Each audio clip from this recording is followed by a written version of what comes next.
I would like to open it now for questions, because I think there's a lot of substance to what has been said that should definitely provide the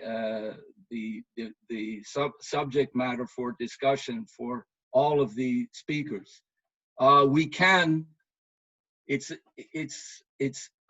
planned that there would be a 12 to 1 lunch break, but since the time right now is rather short till 12, for those who want to continue to ask questions, if there is a dynamic and vitality for that, I know Mr. Geraci is very interested in receiving questions from his side.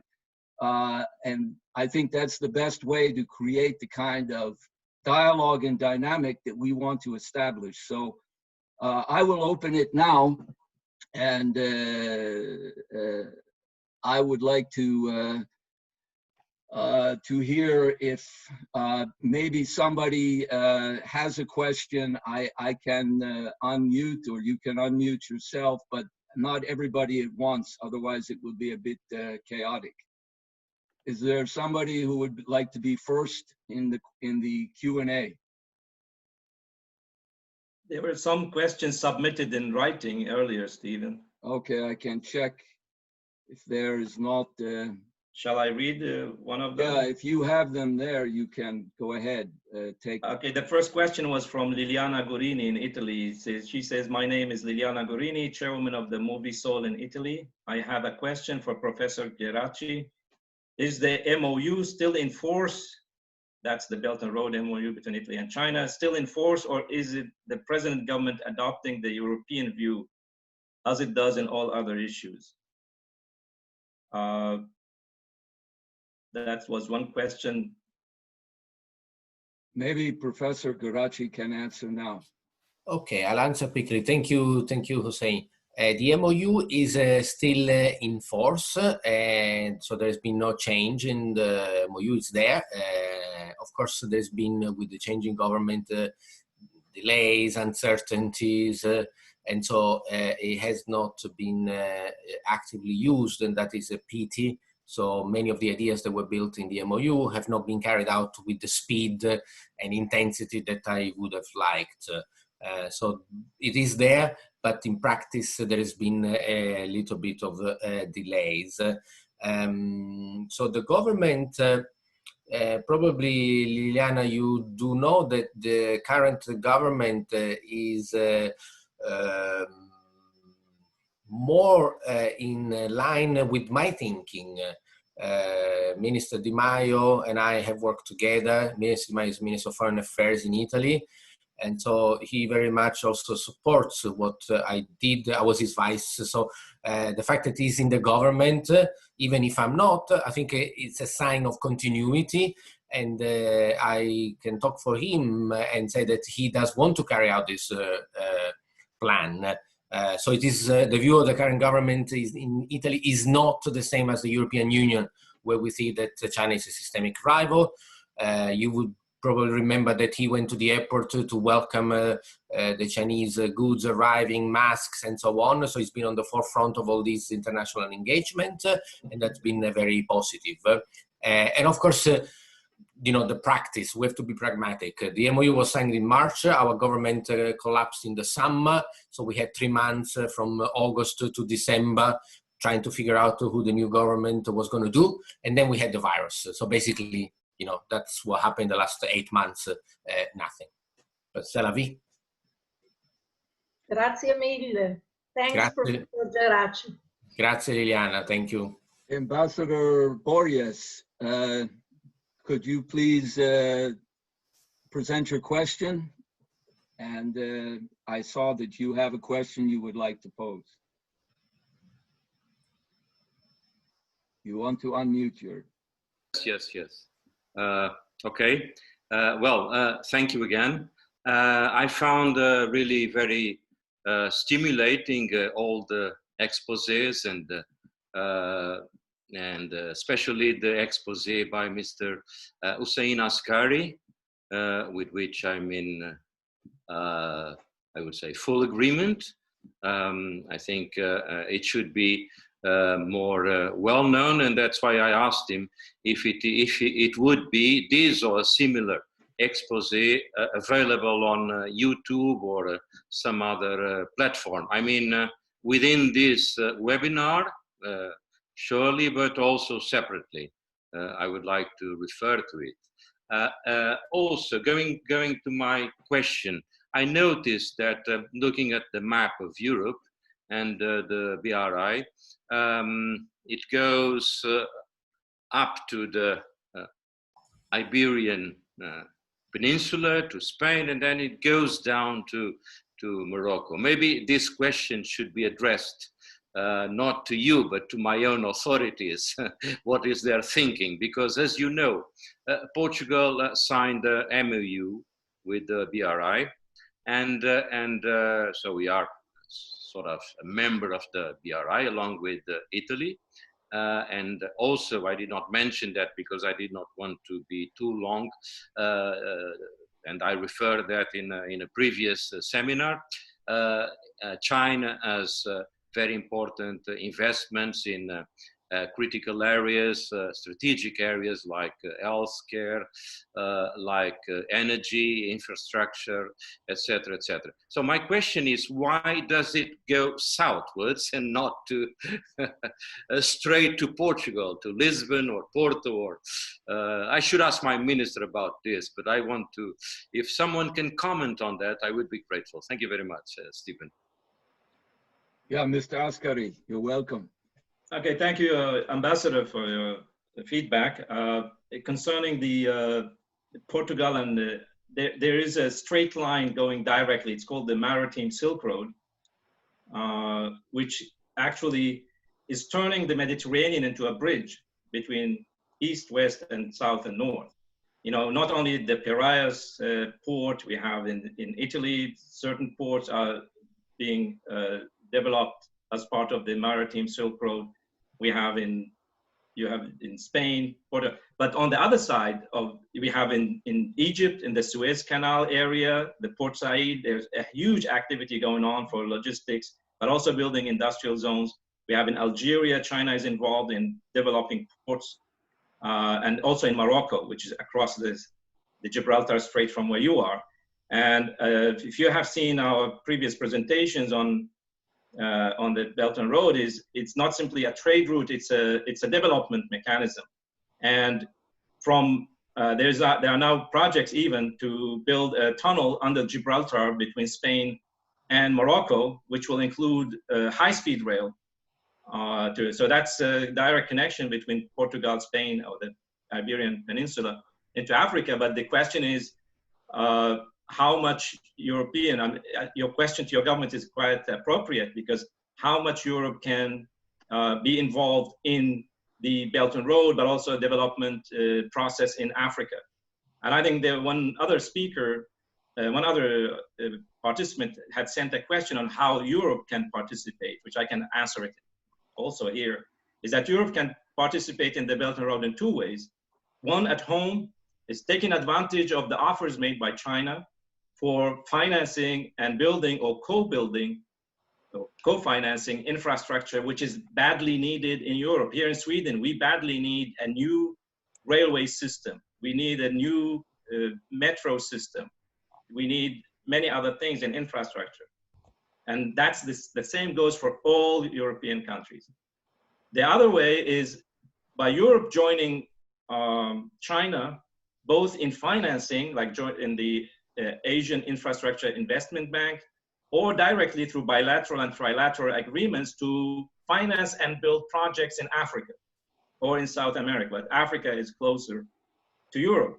So I think Mr. Geraci made the correct point, and Your Excellency also made the right point, is that there is this shared interest, shared destiny, that Europe and China can finally build Africa and erase and clean up the colonial past, and make Africa into the massive marketplace which we have anticipated in the coming decades. Africa will be the biggest economic area in the world, with 3 billion people enormous human and natural resources. So if you develop that, that's what Franklin Roosevelt told Churchill.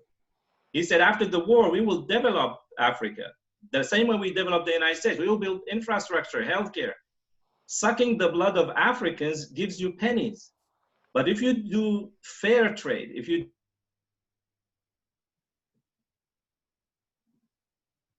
do loving Africa. So don't be stupid, don't be imperialist.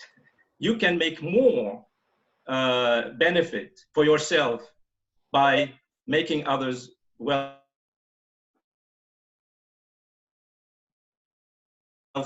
And that was Roosevelt's idea. This is what, it's not charity, it's not help, it's how we all together can develop and go forward. I'd like to jump in with a few comments, please. Where? Ambassador. 最后，我再次感谢今天一带一路小组举办了今天这个视频研讨会和各位的参与。I want to thank BRIX again for hosting this webinar and thank all of the participants again for participating. 各位提的好的建议，我也会报告北京。I heard a lot of good suggestions and I will report them back to Beijing. 我个人从今天这个讨论中得到几点新的启示。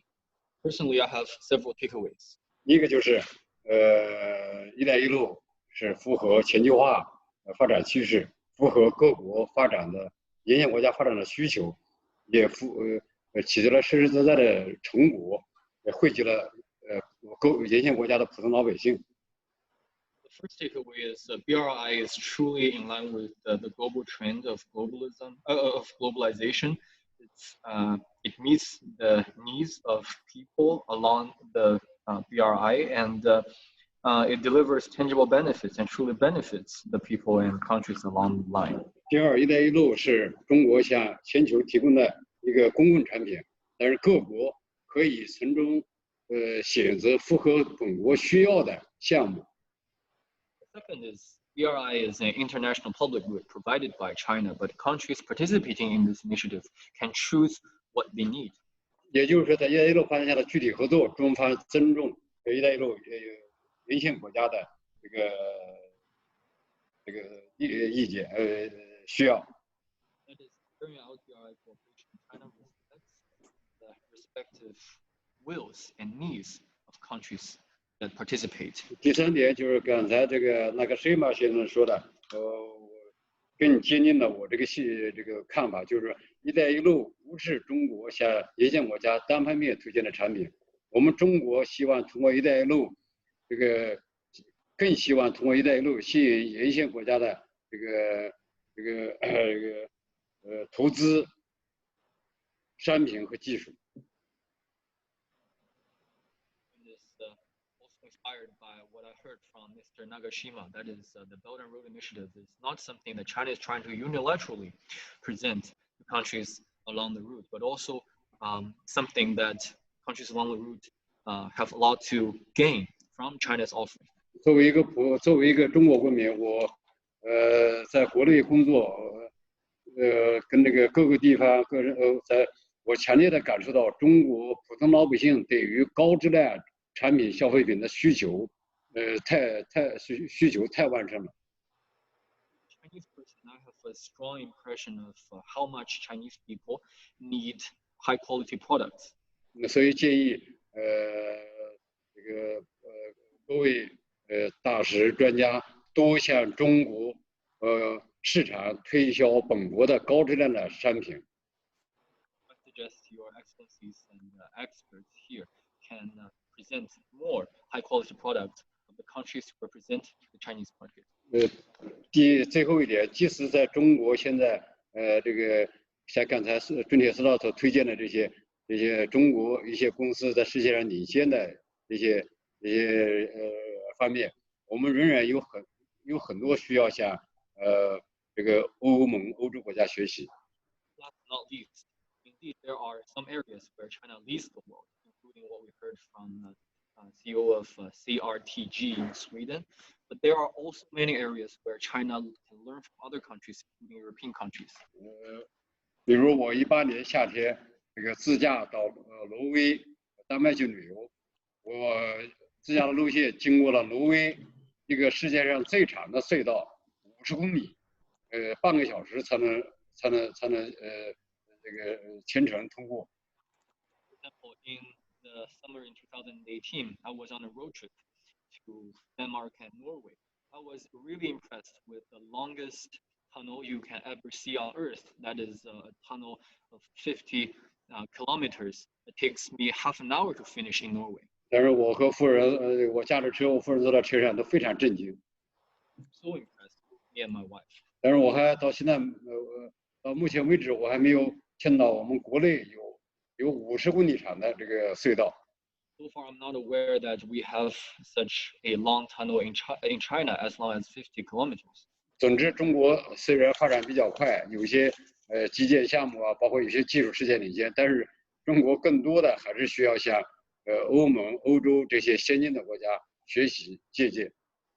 China is indeed developing very fast, and there is indeed some areas where we lead the world, including many areas of infrastructure. But still, there is a lot China can learn from European countries. 希望各位专家、大使、专家学者，在这方面多提出，多向中国推荐更好的发展经验项目。Your excellencies and experts and more of such good suggestions and proposals to China. Thank you again. Thank you very much. Thank you, Mr. Ambassador.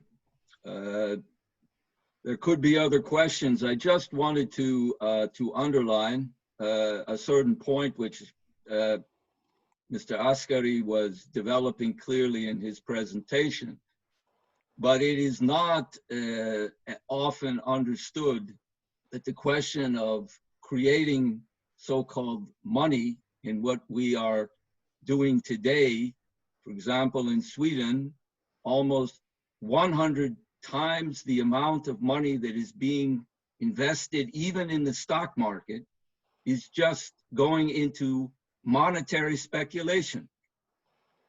And the question of how money or credit, there is a distinction between a monetary system and a credit system whereby credit is deployed for the purposes of development, which Mr. Ascari was referring to. And that was the way the United States was built.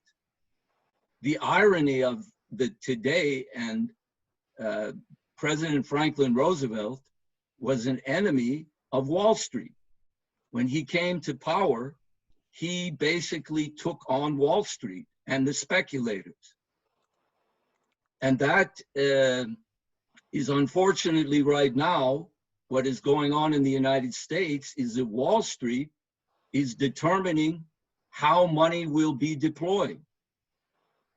And that does not represent the interests of global trade or global cooperation, because it has nothing to do with real investment in production and development. And that has nothing to do with ideological positions of what your country's particular system might be based on. If China is socialist or United States under the American system.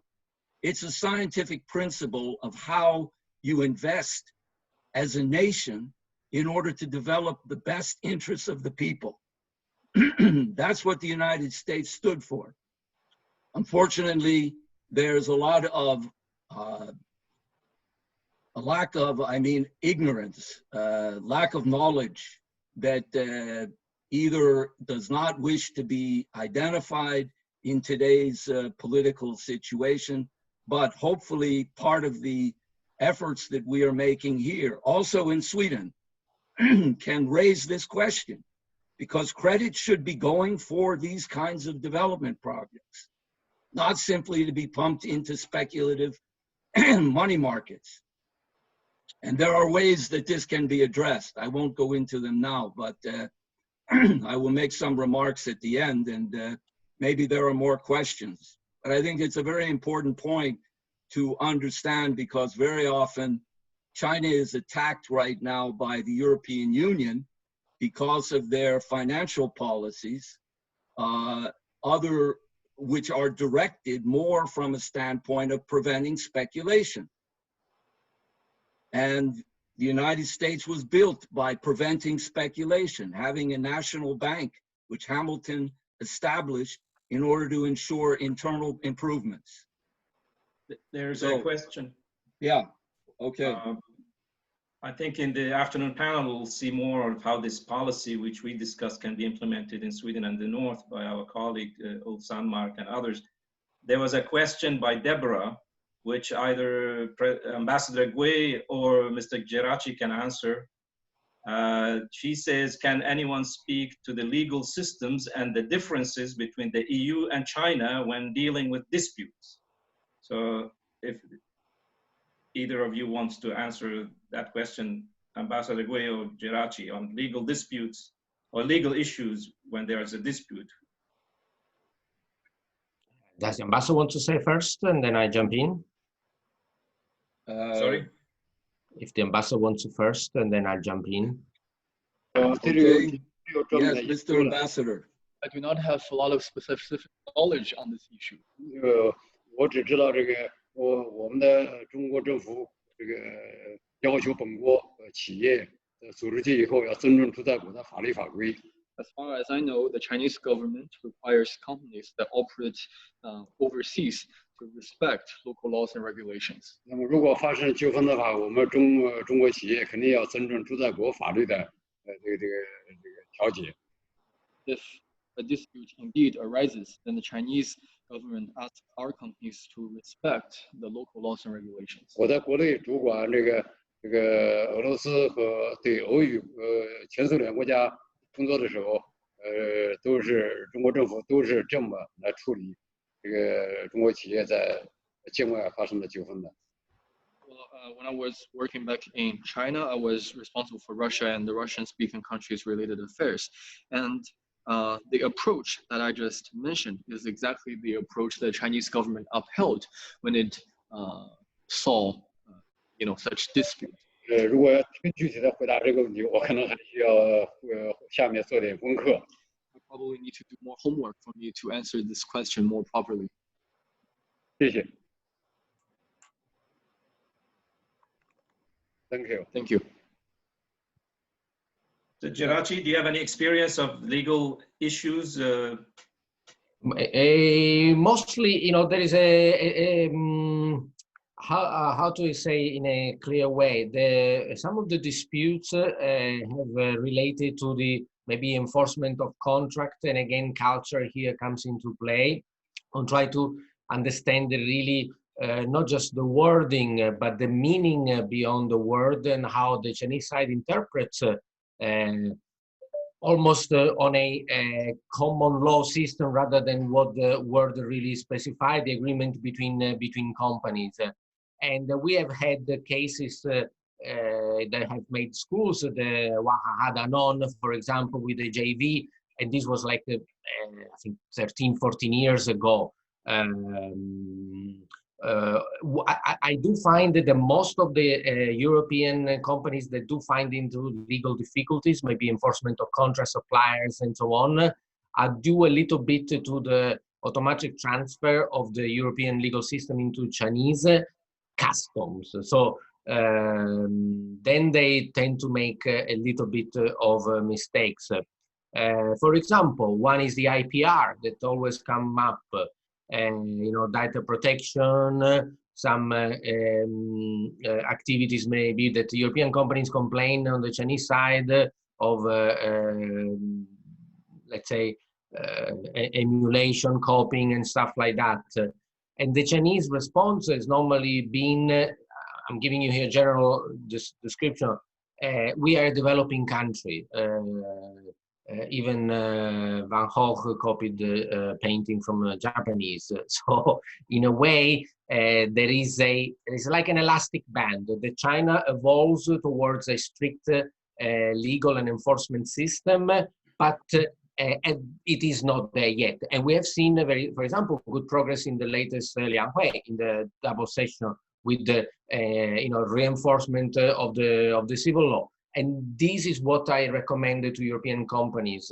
Interpret, and I think I think Hussein was saying before, learn the history. Do not analyze China on a cross-sectional basis, like where China is now and where we are now, because in that case, China may be in some areas ahead, in some areas behind. What we need to do is analyze China along the time series and try to predict the path. And this is I think the best way for European companies to fit into a system that continually evolves. Okay, thank you. There is a question from Mr. Salani. I don't know if he can unmute and ask his own question. He's a bit unhappy with my poor pronunciation of... Mr. Brawer, is it possible for Ambassador Gray to add something, please? Okay, please. 就2句话，第一，如果中国企业在境外发生纠纷，根据双方企业的这个一致愿望，也可以提交向斯德哥尔摩仲裁法庭来裁决。I'll be very brief. For example, if a dispute happens here in Stockholm between a Chinese company and a foreign one, and then the dispute can be very well brought to the arbitration house of Stockholm. 如果国外企业认为他在中国的他的知识产权受到中国企业侵犯，这个我们中国北京、上海、深圳都有知识产权法庭，可以到那儿，可以到这个知识法庭去起诉。Also, another way to settle the dispute, for example, if the dispute is surrounding intellectual property rights, is that the companies may very well bring a lawsuit to the intellectual property courts in Beijing, Shanghai, or Shenzhen. Thank you. Thank you, Mr. Ambassador. Mr. Silani, are you with us? Maybe you would like to pose your question yourself, and you could help pronounce Professor Geraci's name in a better way than I have been, if you are unhappy with it. My Italian is not so good. So please, if you are with us, unmute and ask your question directly. Otherwise, I will read it, but... Yes, can you hear me? Yes, we hear you. Okay, great. So first, hello to Michele. And my questions is related to the discussion on speculation and financialization versus the real economy, which just took place. Because Michele has made an interesting point recently, addressing the debate on whether the Chinese want to replace the dollar as the hegemonic currency in world trade.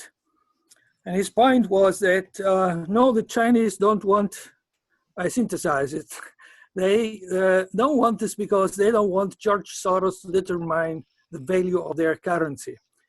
So in other words, they want to have the control on the value of their currency. But what do you think about the possibility, or how would the Chinese react to the proposal of establishing a different monetary order where such a control is possible, like a new Bretton Woods?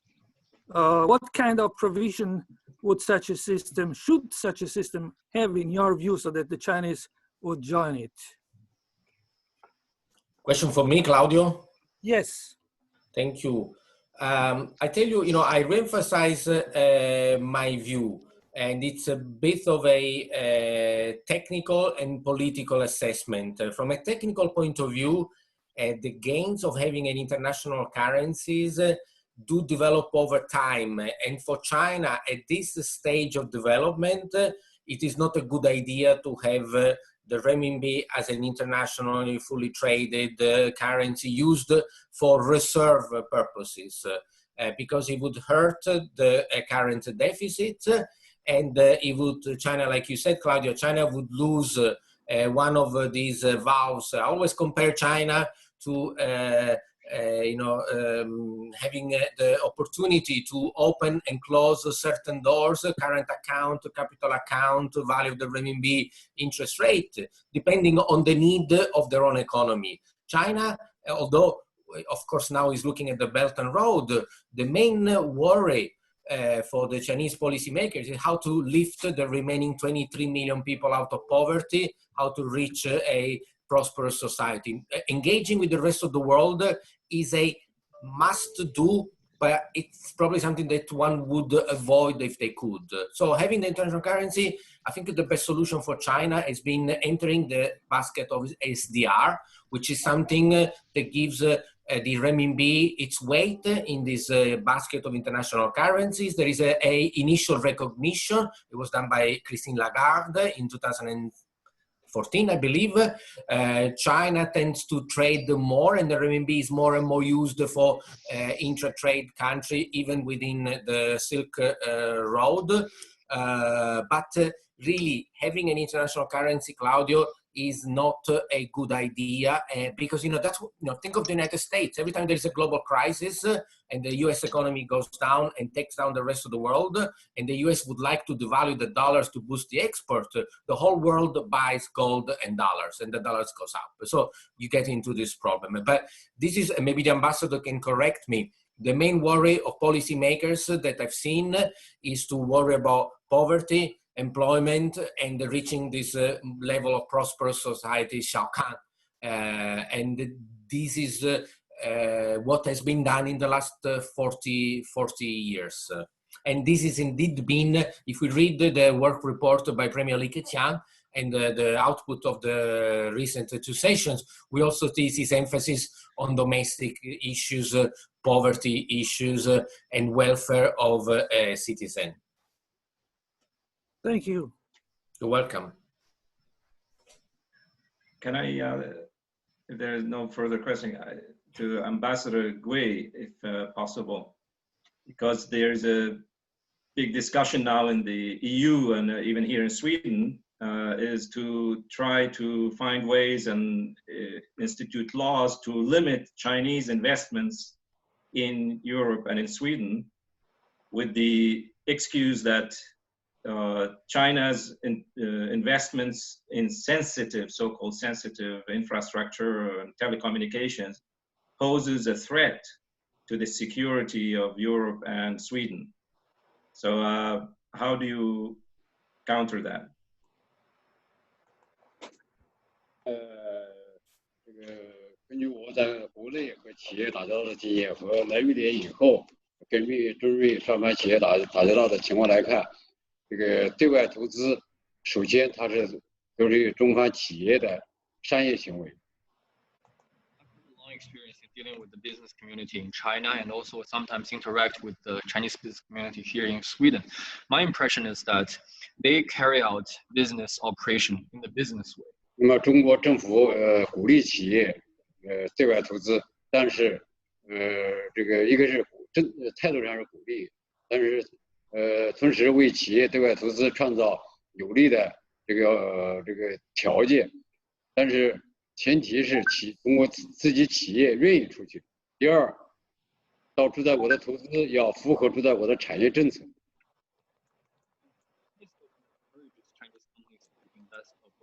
Can the interpreter speak up a bit? Yeah, we don't hear the translator. And the Chinese government indeed encourages Chinese companies to invest abroad, and the Chinese government is creating favorable conditions for the Chinese companies to do so. But that only happens under two preconditions. The one first is when the Chinese companies are willing to do so, to invest abroad. And the second is Chinese government requires them to respect local laws and regulations, industrial policies. 中国国有企业对外投资，据我所知，主要是为了这个获取中国经济发展的这个至关重要的油气资源，石油天然气资源。 For the investments carried out by major SOEs, the state-owned enterprises in China, the investment is mostly in areas of resources that are instrumental to China's growth. For example, oil and gas. 我们每年进口的石油，占销售量的占消费量的大概超过60%。 About 60% of the total oil consumed in China comes from abroad. 在其他的一些领域，政府不干预企业对外投资。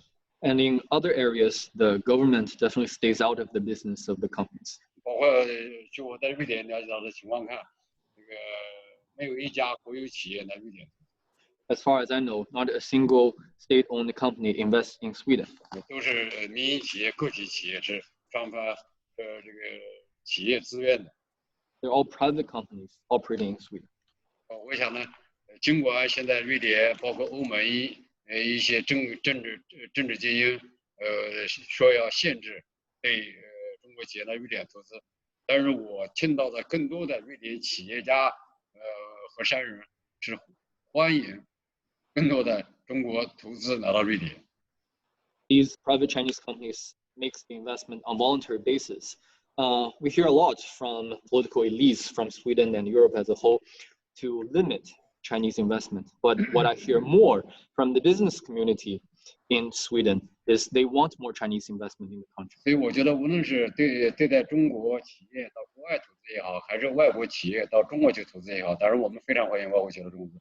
我们恐怕更多的还是要尊重这个企业双方企业之间的这个自主合作和市场原则，避免政治干预。 So, be it for Chinese companies to invest abroad or the other way around, of course, we welcome foreign companies to invest in China.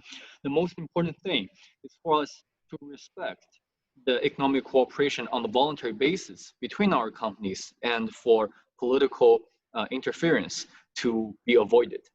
有些瑞典个别的媒体和政治精英炒作，这个几年前就炒作中国企业要收购南方一个什么港口来着？卢瑟希尔，就是港口。你说吧。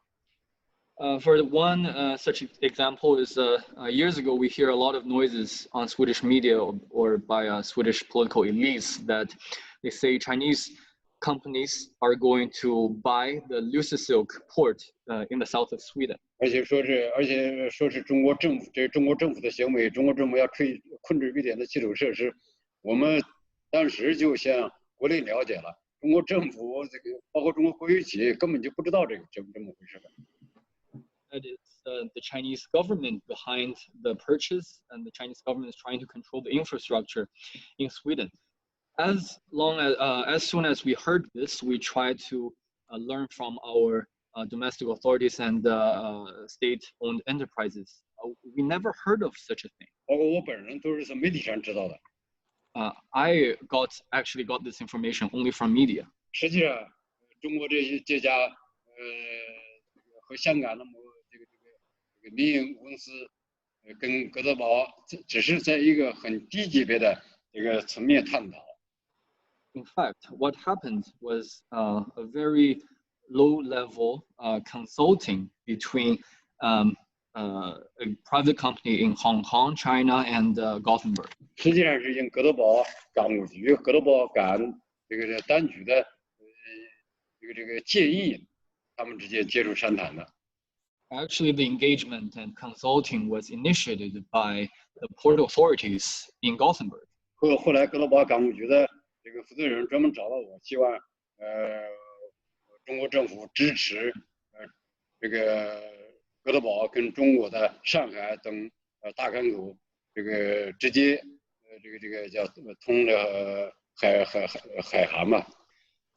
Actually, I was later approached by head of port authorities in Gothenburg to open a direct maritime link between Gothenburg and Shanghai. 当然，我把这个情况也转告了中国的这个有关的港口当局，不知道现在他们谈的怎么样。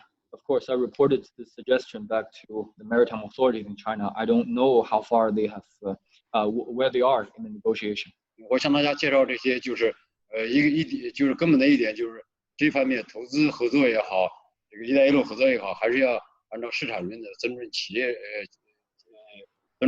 的自愿自主愿望。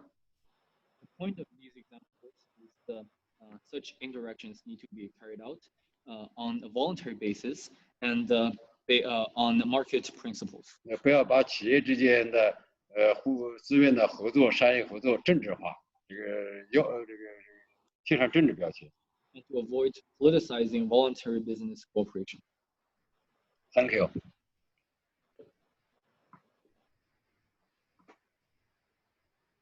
There is another question.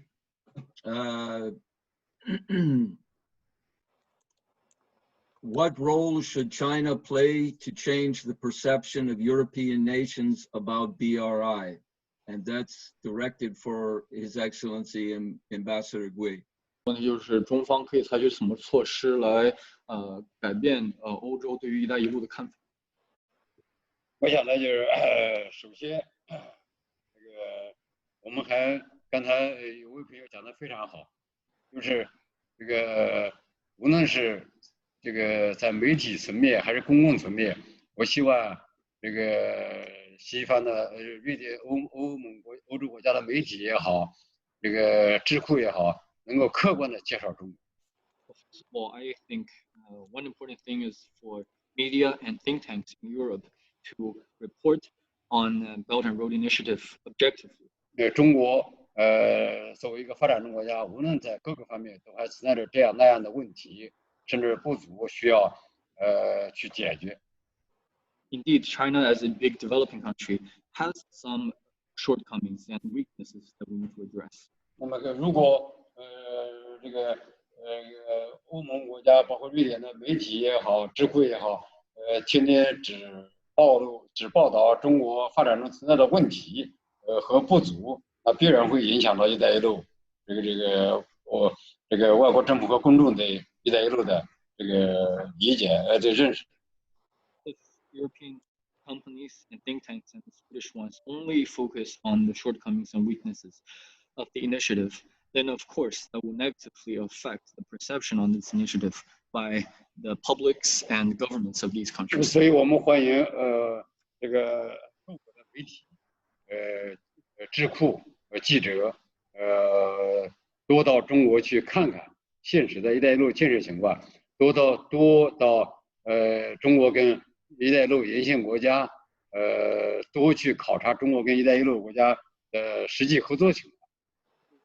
Media, journalists, and think tank members to visit China and countries participating in this initiative to see what the cooperation projects really are all about.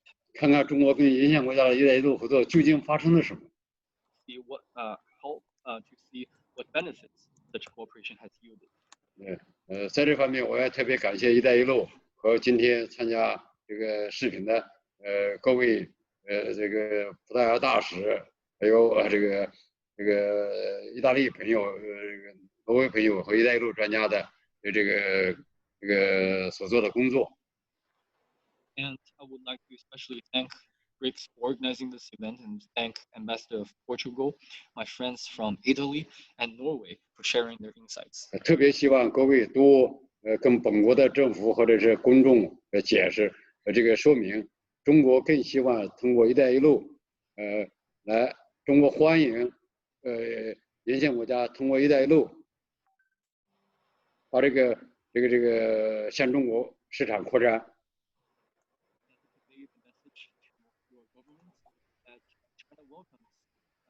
BRI participating countries make use of this initiative to expand in the Chinese market. Sorry, we didn't hear the last sentence, the translation. The translator was not heard so well. And convey the message to your governments that China welcomes participating countries to use the Belt and Road Initiative to expand their presence in the Chinese market. 就像那个谁嘛先生刚才说的，把他的产品向中国市场扩展一样，大致。Just like the company of Mr. Nagashima expanding in the Chinese market. 我们热烈欢迎。We warmly welcome them. 下次到埃斯科斯多纳去，我一定要去到你的公司去看看。Next time when I'm in Eskilstuna, I will visit your company. Thank you. Thank you, Mr. Ambassador. I think that although there could be continuous discussion from very many people, we do need to take at least a short break for lunch. Unfortunately, we're not going to be able to share lunch together this time as before. Hopefully, in the future when this coronavirus is defeated, we will absolutely have such an event where we can exchange while we're enjoying a nice lunch. I will say we can close this panel now for a short time. I would invite everyone back. There will be a very important and interesting second panel in the afternoon, which everyone is more than welcome to. I would just in closing this panel say that when one talks about economic cooperation, one has to begin with a spirit of cooperation and trust. If one begins with a view of mistrust and suspicion, then it's very difficult to accomplish any kind of effective economic cooperation. And there are, unfortunately, like it or not, forces politically and others who are working in the other direction. They are trying to create and manipulate an environment of distrust and suspicion. And obviously that kind of thing from our standpoint in the BRICS, and I think generally is not helpful to promoting the benefits of economic cooperation. So we will work from that standpoint, and I invite everybody to join us again in the afternoon session, which will begin approximately 1/2 hour from now, so it will be a bit of a short lunch. Just one technical issue, if there will be this meeting will be closed, or no, I will leave it open. Okay, that's important because we might lose the connection. Yeah, I will leave it open, and people can leave and then come back as they wish. I will admit people again if you are leaving for the time being, but I will not close the session. OK， 我下午先处理点公务，然后只要有时间我马上就回来。I have some businesses to attend to in the afternoon. As long as I finish them, I will be back. Thank you very much. Thank you so much for your contribution and important words. I hope to meet you soon, Mr. Ambassador.